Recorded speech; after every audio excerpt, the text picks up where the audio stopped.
Les derniers temps.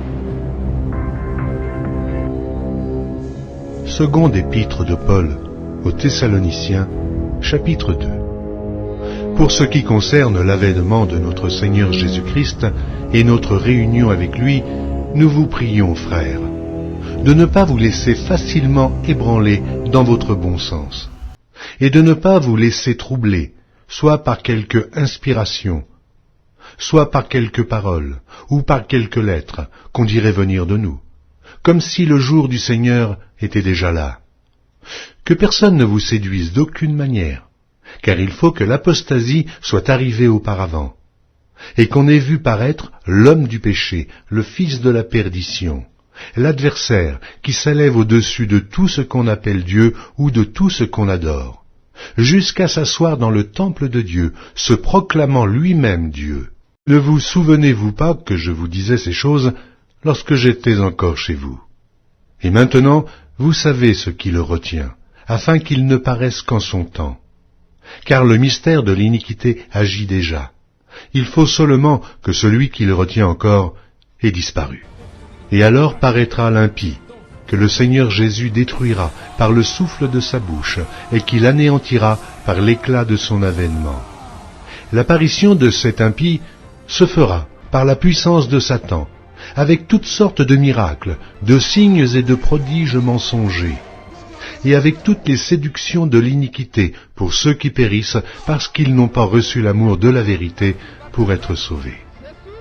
Aussi Dieu leur envoie une puissance d'égarement pour qu'ils croient au mensonge, afin que tous ceux qui n'ont pas cru à la vérité, mais qui ont pris plaisir à l'injustice, soient condamnés. Pour nous, frères bien-aimés du Seigneur, nous devons à votre sujet rendre continuellement grâce à Dieu, parce que Dieu vous a choisi dès le commencement pour le salut, par la sanctification de l'Esprit et par la foi en la vérité. C'est à quoi il vous a appelé par notre évangile, pour que vous possédiez la gloire de notre Seigneur Jésus-Christ. Ainsi donc, frères, demeurez fermes et retenez les instructions que vous avez reçues, soit par notre parole, soit par notre lettre. Que notre Seigneur Jésus-Christ lui-même, et Dieu notre Père, qui nous a aimés et qui nous a donné par sa grâce une consolation éternelle et une bonne espérance, console vos cœurs et vous affermisse en toute bonne œuvre et en toute bonne parole.